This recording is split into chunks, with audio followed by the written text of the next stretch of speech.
Bloomberg Audio Studios. Podcasts, radio, news.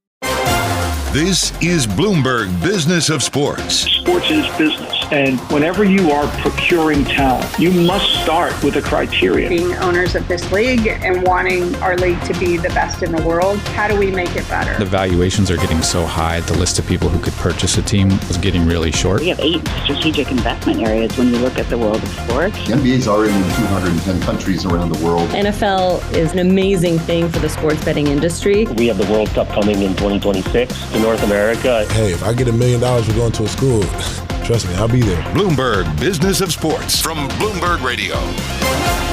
This is the Bloomberg Business of Sports show, where we explore the big money issues in the world of sports. I'm Michael Barr. I'm Scarlet. And I'm Damian Sassower. On the lineup today, it is golf season, baby! The air is warming up, the sun is setting later, and the grass is getting greener on this side. And we're going to talk with Dan Murphy, the president and CEO of Bridgestone Golf, on his company's partnership with Tiger Woods and the role Tiger has in his company's development of golf balls and clubs. Plus, Bloomberg Originals chief correspondent Jason Kelly stops by to talk about his new Bloomberg Originals TV program and podcast with none other than A-Rod, the baseball legend. It's a program that showcases conversations with sports champions and business titans like Maria Sharapova and one Derek Jeter as they reveal some of their investment philosophies. That is straight ahead on the Bloomberg Business of Sports show. But first, preparing for retirement is not easy.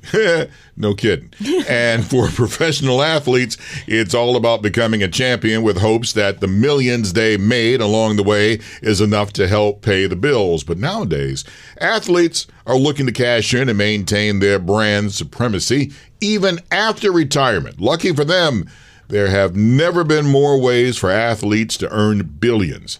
Joining us now to discuss how some of the most known athletes today are working toward that coveted $1 billion goal. You know the man, old friend of the show, Bloomberg News, Kim Bhasin. Kim, welcome to the Bloomberg Business of Sports again. How are we doing today? Oh, man. I'm thinking about retirement all over again and realize, it won't be until I'm 100. But you know what? You don't have to be, and you wrote this, you don't have to be the GOAT to hit the billionaire status as an athlete. Can you expand more? Yeah, I think when you think about like the richest athletes in the world, you're the names that come up are like Tiger Woods, Michael Jordan, LeBron James, like among the best to ever do it in their sports every single time, right? But now, you don't have to be the best in your sport to make a whole ton of money, and that's because there's more routes, there's more opportunities, there's more ways to get into business and make a bunch of money for yourself. So you're saying I got a chance? Yeah, you still got it. Let's do this. It's never too late. All right, so give us an example of someone who is not the GOAT in his or her sport, and yet through savvy investments, through timely networking, and through well-negotiated deals has done a pretty good job for himself. Yeah. And it's him a lot of the times. Yeah, it is him a lot of the times. I just want to give you an example of someone who is still young, and it's not even requiring him to step off the court and make a ton of money with businesses. In the NBA, you can do this just by signing max contracts, right? Jaylen Brown is not the best player on his own team, and he's going to be making nearly $300 million over the next several years, right? If you parse this out for the rookies, like the youngest players in the league who are entering right now, yes, it looks like Victor Wembanyama is going to be absolutely incredible. Paolo Banchero just made his first All-Star team. Brandon Miller on the Hornets is starting to heat up over there. These are the kinds of kids who just have to keep signing max deals. And if they keep signing max deals, if they pan out over the course of their career, maybe, once in a while make an All-NBA third team, be an All-Star a couple times, and they just keep signing max deals, they will be billionaires in their 30s. Kim, run me through the numbers a little bit, because I read that deck about Victor Wembanyama, the 7'4" Spurs sensation, who is, if he keeps signing max contracts, will earn, I think $1 billion or something by the time. I'm well over that. But, if you compare that to Michael Jordan or, Tiger Woods or some of these people who have these huge marketing deals and who made money. I mean, in Michael Jordan's case, he was an owner of the Charlotte Hornets, Is it possible for somebody like a Wembanyama to overtake career earnings from someone like Michael Jordan, or must he do something himself off the court in order to get there? Michael, I think, is the specialist of special cases, right? His the Jordan brand is just so huge, and he signed the first royalty deal in signature shoe history. Once upon a time, how long ago was that? 40 years ago? Oh man! So he's a special case here, but team ownership is certainly like a path to wealth now, and you're seeing these players put money into and become minority owners in the other leagues that they're not currently playing in their hometown. So like Myles Garrett on the Cleveland Browns has a stake in the Cavaliers basketball. And we got the Giannis on the Bucks. He owns a part of the Brewers, and then Marshawn Lynch is in the Seattle Kraken, the hockey team. Like these opportunities they exist for these players, and again, they don't have to be the very best in the game to do it. You don't have to be, and you wrote about this, and I saw it. I'm like, oh man, you don't have to be in college. You don't have to be in high school. You don't have to be in middle school. There was a 9-year-old who signed in Snoop Dogg's youth football league and signed for six figures. Six figures. He's 9. Oh yeah. I am depressed. Listen, kid, I'm happy for you. Yeah, I can say kid because I'm old as dirt. Kid, I'm happy for you. He is 9. A kid. But it's amazing to me, Kim. Yeah, I mean the NCAA rule really opens up a lot of things for kids now, right? You're not going to risk any kind of eligibility going forward. It's like it is fascinating, right? I think when we saw at the very beginning, it was the college kids actually signing these deals, student athletes who garnered some sort of social following and so on at the very, very start of the rule change that the NCAA had. But it was kind of natural that they would go younger. You saw high school kids getting signed, and now it's we're getting further down there. 9 years old. It's okay. At age time, here I go again. I remember when you were 9 years old, the only way you could really make some money was to go on the game show, the kids' version of the Hollywood Squares. They didn't even pay you in regular money because they had the rule where you got savings bonds, which was half of what. Dang, man. He's outraged. He is properly outraged. Let's go from a 9-year-old tackle football player in Snoop's youth football league to Steph Curry, the GOAT for the Golden State Warriors, and three-point shot man extraordinaire. You wrote a story about him and how he has done well in terms of his sneaker sponsorship. Under Armour, he put them on the map when it comes to sneakers, but not so much in terms of really winning over big sneaker fans, the sneaker heads out there. What's the difference here, and why is it important to him? Yeah, I mean, Stephen told me, I met up with him at All-Star Weekend in Indianapolis. As you do, Kim. And he said he's planning to retire in 4 or 5 years. So the clock is running low here. It seems like he wants to leave the game while still playing at a high level. I don't think we're going to see Steph Curry standing in the corner at 43 just knocking down a couple threes a game. I think he wants to be a superstar until the day he steps away. So if he's going to leave fairly soon, that would put him at about 40, which is when Michael Jordan retired. LeBron seems like he's going to go back. If he keeps playing like this, he's 39. I think he's going to keep going.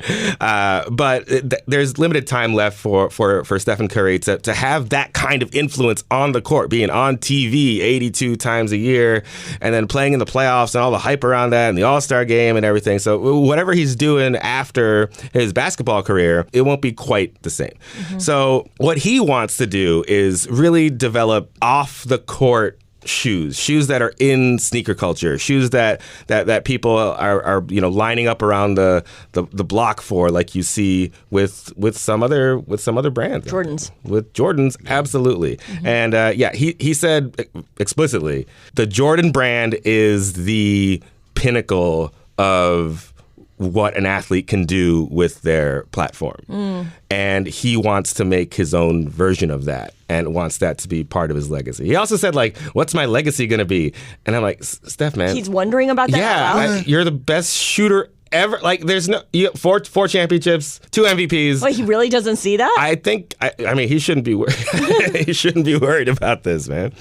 Can I ask you a quick question? I mean, I'm looking at Under Armour shares here at $9, down, roughly a third of what they were in late 2021. Just how accretive could Steph Curry be to the share price, to Under Armour, and for that matter, in the environment we're coming out of? I mean, look at what just happened with Adidas, with Nike. I mean, what are the chances for success, and how's that, going to kind of translate through into the share price? Under Armour is going through a major transformation right now. So they brought in a new CEO last year, Stephanie Linnitz from Marriott International, and she has started on this 3-year turnaround plan for Under Armour. And the whole athletic wear industry over the past year has had trouble, right? So when the pandemic hit, it was like stores closed, just disaster in 2020. 2021, we don't have enough inventory because it was hard to run our supply chains at the time. 2022 and 23, they had too much inventory because they ordered too much stuff.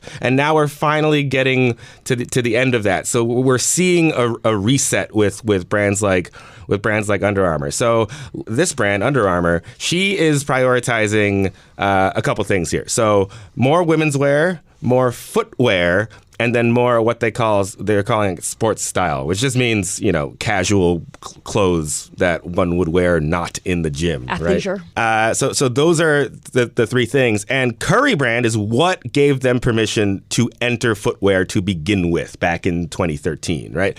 That really solidified their place. It gave them permission to play in basketball, which is the most important thing. Basketball and running are just so crucial. Curry is their star. He's for sure their top star, and they're going to try to build this around him. You mentioned about Nike. By the way, I wonder if Nike screwed up because they had Curry in around when it started, and then something happened, and then, like you said, Kim, 2013, then he signs with Under Armour. There's a fascinating story that ESPN got into a few years ago. The saga of Stephen Curry leaving Nike for Under Armour. Where this is the sequel, by the way, to Durant's Air. name. Yeah, they put Durant's name on the presentation, right? They put Durant's name on the presentation. This needs to be made into a movie, kind of like how Matt Damon or I should say Ben Affleck made Air. Like and they kept calling him like Steven. Like, no. Oh, God. Oh, yeah. I remember that. That's man. not good. Oh, man. No. Old friend of the show, Kim Bhasin, thank you, my man. We really do appreciate it, man. You always drop some knowledge on us, man. Love it here. Appreciate y'all. Up next on the show, we speak with our friend Jason Kelly on his newest Bloomberg Originals program that he co-hosts with former baseball player and New York Yankees icon Alex Rodriguez. You're listening to the Bloomberg Business of Sports from Bloomberg Radio around the world.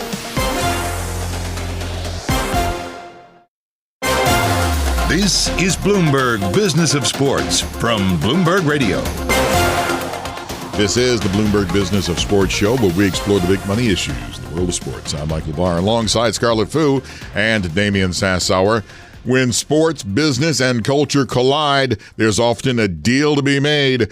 Alex Rodriguez and Bloomberg correspondent Jason Kelly get the inside track from corporate titans, sports champions, and game-changing entrepreneurs on investing, strategy, reinvention, and the ones that got away.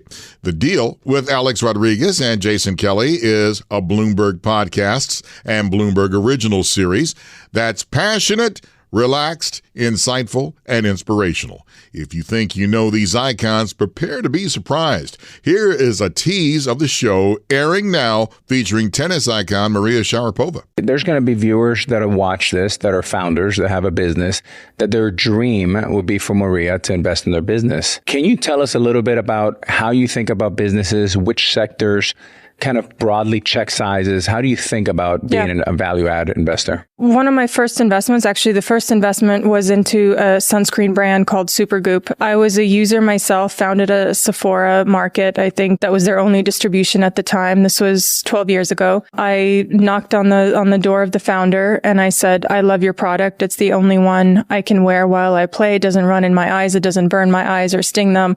can I please help you out? I don't know what stage you're at. I don't know how young or old you are, but I love what you're doing.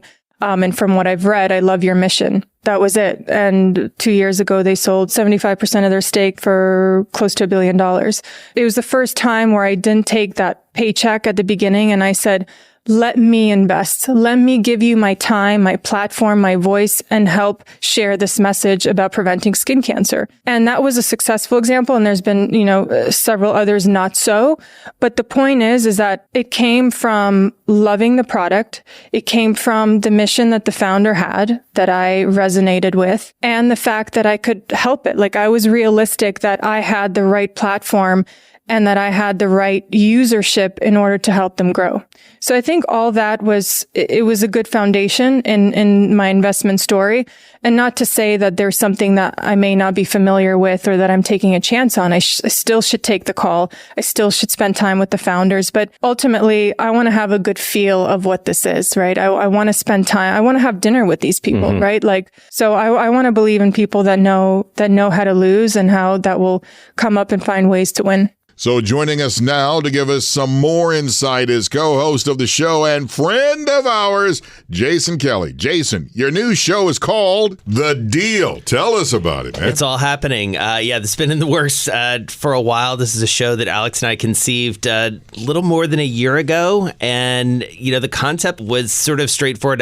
One of the stories that I've told that I think you guys will appreciate is we had gotten to know each other over the course of me working on a documentary about him for a series we did called Athlete Empire and Bloomberg Originals. And we were having lunch and talking about wanting to do something together. And we started talking about this idea of the podcast. And we kind of wandered around conversationally, and we were talking about NBA ownership, which obviously he's a part of now. We were talking about valuations, talking about various things. And at one point, as we started talking about the podcast again, he said, what would it be? And I basically said, well, this is the show. This is the show. Like Seinfeld, this is the show. And the concept is there is this collision, as you guys are living every week, of call it business, sports, culture, technology, politics, all of it. And there are some fascinating people doing deals at the core of it. And so that's what we set out to do. And we went and found some, I think, super interesting people to talk to. And you talked to Maria Sharapova, among others. How many of the folks that you talked to are people that Alex Rodriguez has done deals with? Because he's out there. He is out there, and it's a great point. I mean, he's out there quite a bit, and it's funny. You talk about Maria, one of the funniest moments of the episode.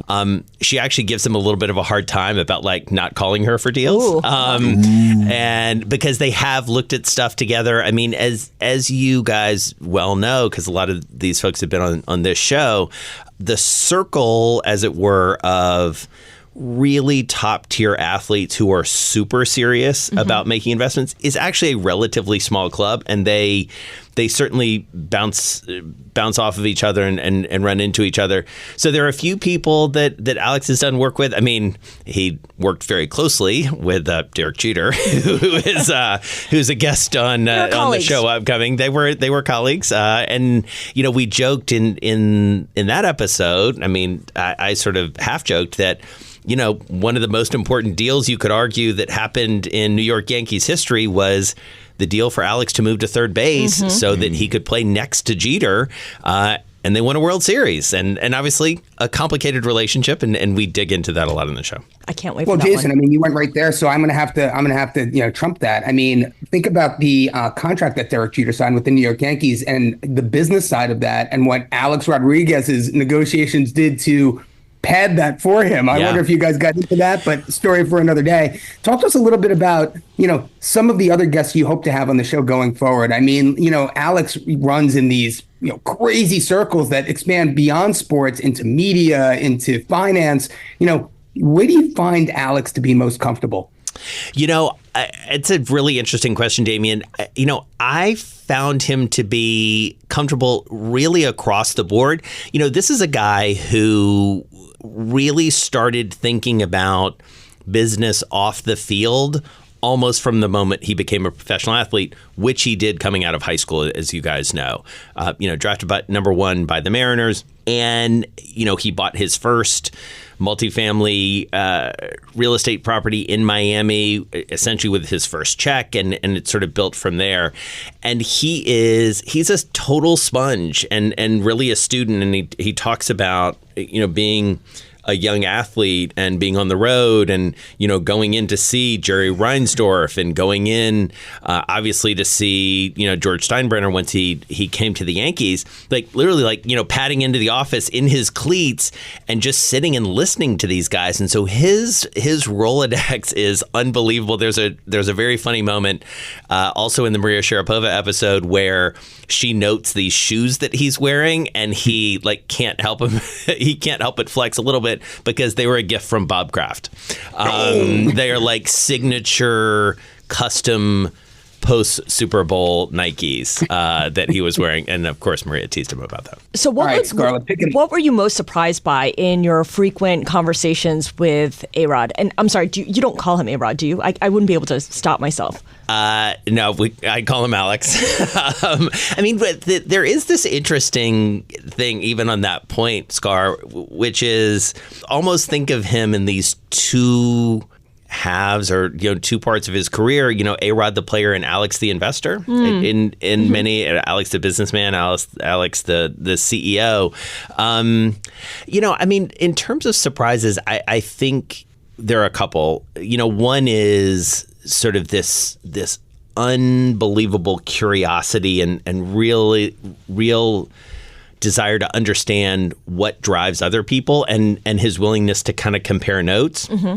And to that point, so the second surprise is a real vulnerability and showing things that he doesn't know or sharing experiences that he's had. We do in the context of the Derek Jeter episode, talk about their relationship and I won't spoil it, but they both say some really interesting things. And Alex says, I thought some really interesting things about how he saw it all develop.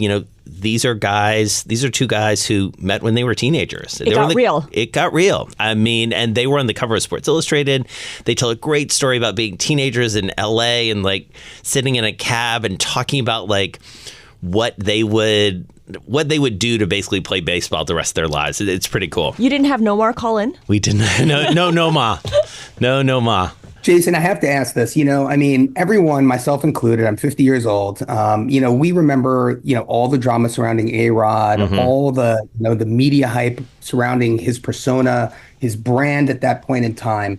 And what a lot of us don't know are all the work that this man has done with the Boys and Girls Club of America, the University of Miami, where my son's a freshman. I remember him speaking at my son's sleepaway camp some 10 years ago, an inspirational kind of event during visiting day. Right. Alex has given back his entire career. And I'm just curious, how that kind of comes through in the podcast. He has 2 daughters. He's a family man. Talk to us a little bit about, the soft side of Alex. Yeah, that's interesting. This is a guy who will be the first to say, and he says it a lot in the podcast, has done a lot of work on himself. He went through a record suspension in Major League Baseball. He talks about that.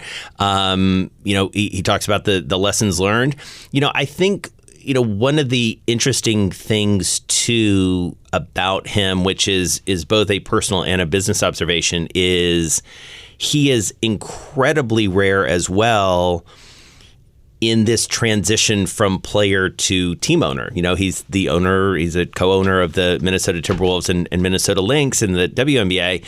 And I think that perspective really opens him up as a human, candidly, because he's dealing with these young players in a way that almost no other owner can. Mm-hmm. If you're, and this is no disrespect to any of them, but if you're Jerry Jones or you're Josh Harris or you're Steve Ballmer, it's you didn't play. You don't know what that feels like to be in an arena or to be in a stadium and to know that pressure.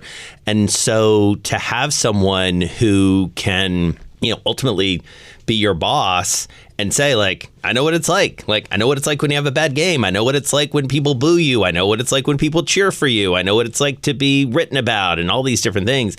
I think it just adds an almost like emotional and human complexity and possibility and opportunity for Alex that is an interesting one, to me at least. A multi-dimensional Alex Rodriguez, bringing out the different sides of the famous athletes that he works with, that he's associated with, and that he sees as colleagues in many ways.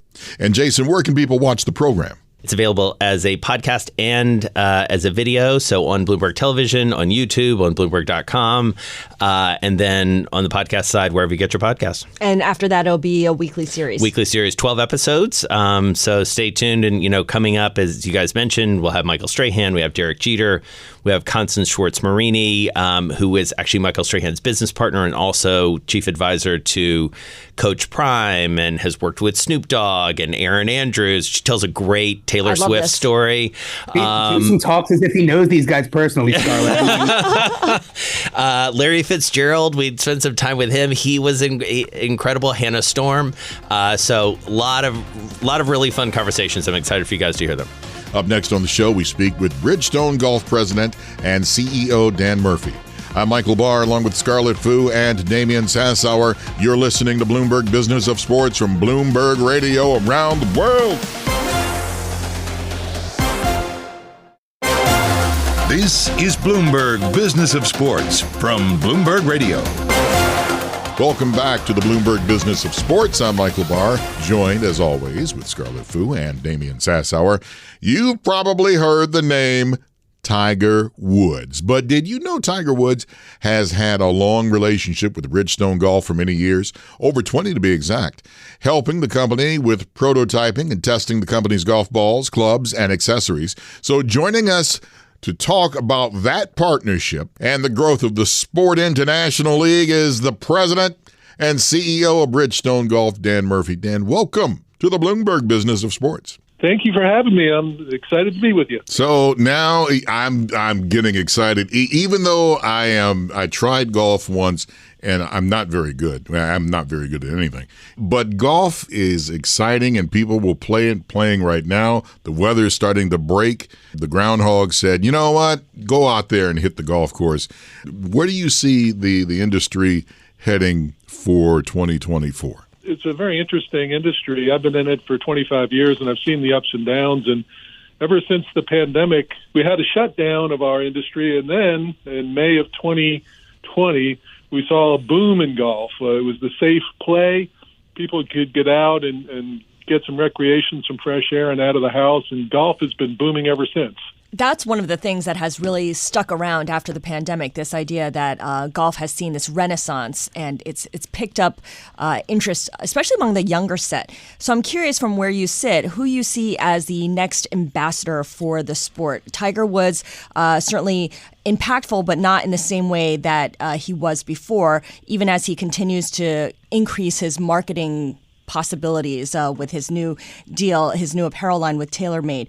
Who's the future of golf from where you sit? Well, it's hard to say. I mean, we still think it's Tiger. Tiger is our guy. He plays a Bridgestone golf ball. He's played a Bridgestone golf ball for many, many years. You know, he really moves the needle for us, and he's still the guy. And in 2024, he's really got a much more extensive playing schedule. He's talking about playing once a month, so I think next up could be the Players, and then Masters after that, and PGA Championship after that, and then we'll see where he goes. But we think Tiger's still the guy. He's the one that moves the ratings meter, and he's the one that definitely helps us sell golf balls. Who's the next Tiger, though? I don't know that there's ever going to be another exact Tiger Woods. I think there's a group of guys out there that are pretty good. Jordan Spieth, Justin Thomas, Victor Hovland.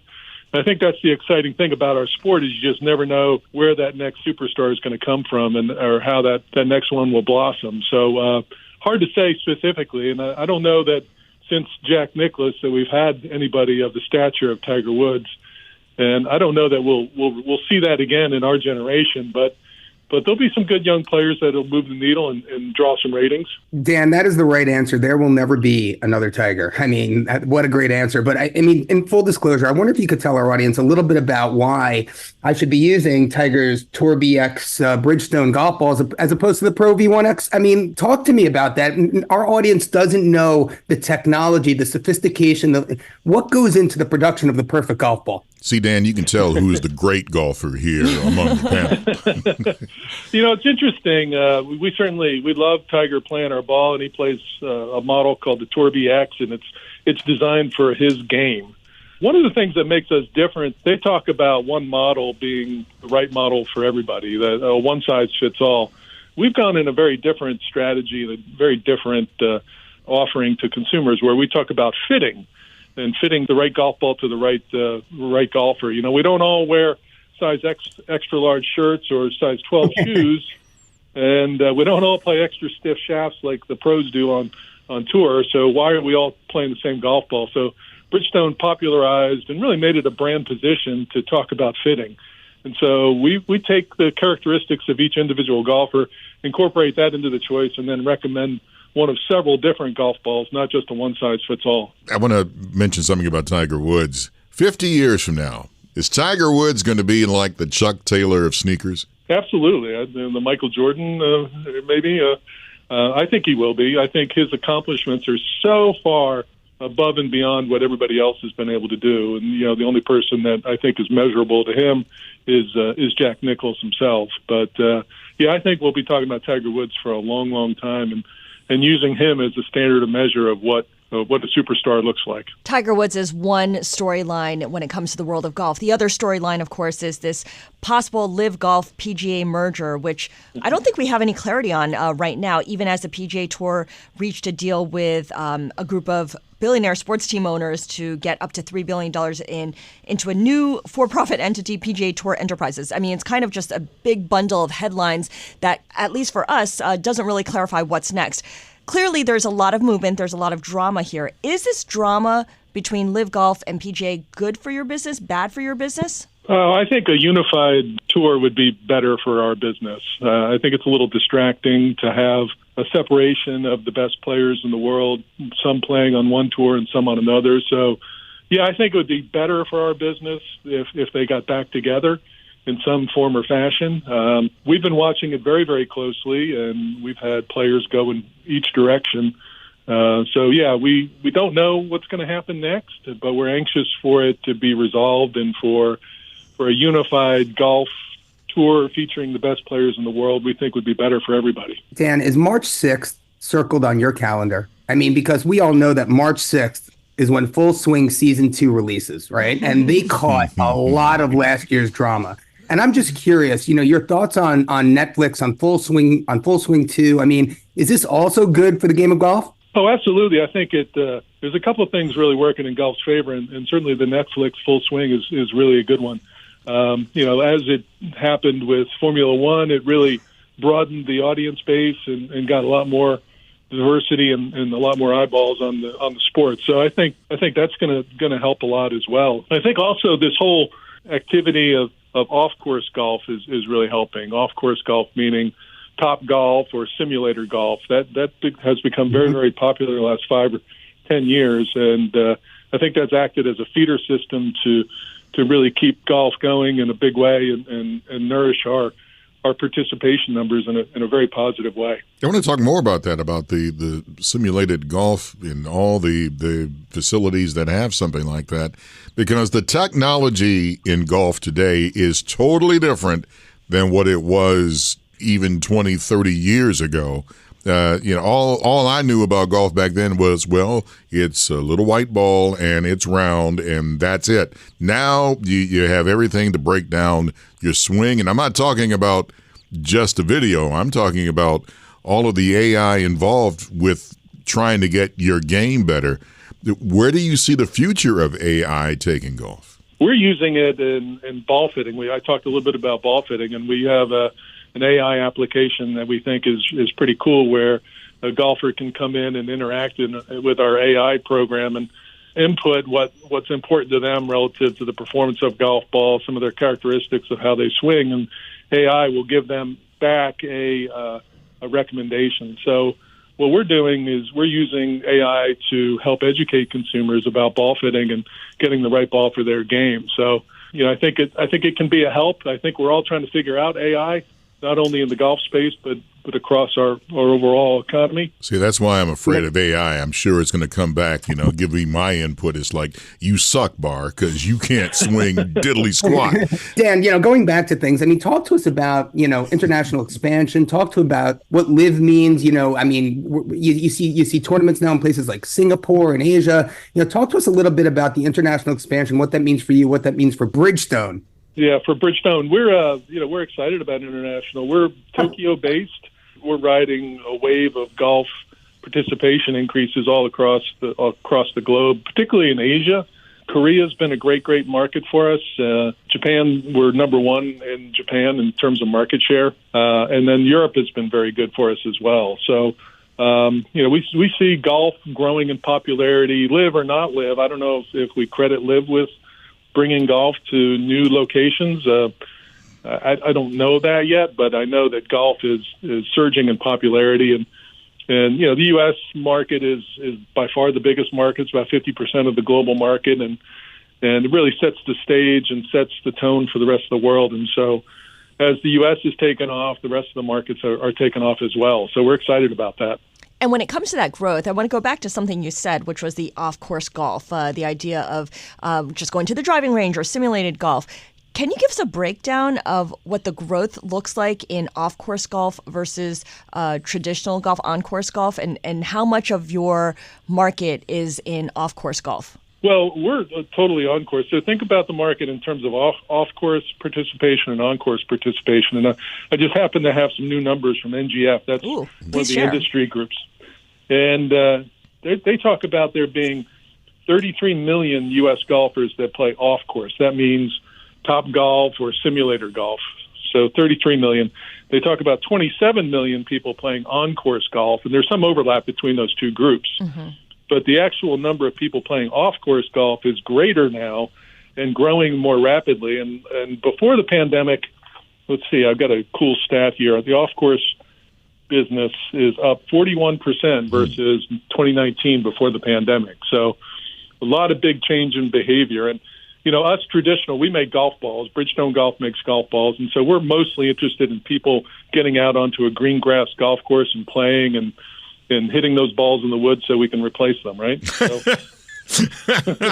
yeah, that's me. So it's interesting because at first, when the off-course business started to really take off, some of us traditionalists were worried about it. We said, oh, my gosh, there's only so many golf dollars going around from a consumer perspective. Are these guys going to take golf time and money away from us? And the answer has clearly been no. It's become a feeder system, almost an entry point for golfers to, if you go to Top Golf, one of the restaurants or so, you can have a beer and hit some golf balls in a very friendly environment with your family or your friends. And that makes you more likely to come out and experience green grass golf, which is where we benefit. Well, Dan, the way I drive, I've sliced too many tires. But that's another story in a new show altogether. Dan Murphy, President and CEO of Bridgestone Golf, thank you so much, sir, for joining us on the Bloomberg Business of Sports. We really do appreciate it. Well, thank you so much for having me. It's a great honor to be on Bloomberg. This has been the Bloomberg Business of Sports show. Our special thanks to Bloomberg News' Kim Bhasin, Bloomberg Originals' Jason Kelly, and Bridgestone Golf President and CEO Dan Murphy for joining us on the program this week. And thank you for tuning in. Remember to check our The Deal with Jason Kelly and Alex Rodriguez. It's out now streaming on Bloomberg Originals, and you can also listen to the podcast by going to Bloomberg.com or on any of your favorite streaming platforms. For Scarlet and Damian Sassower, I'm Michael Barr. Thanks again for joining us. Tune in again next week for the latest on the stories moving big old money in the world of sports. You're listening to Bloomberg Business of Sports, Bloomberg Radio, around the world.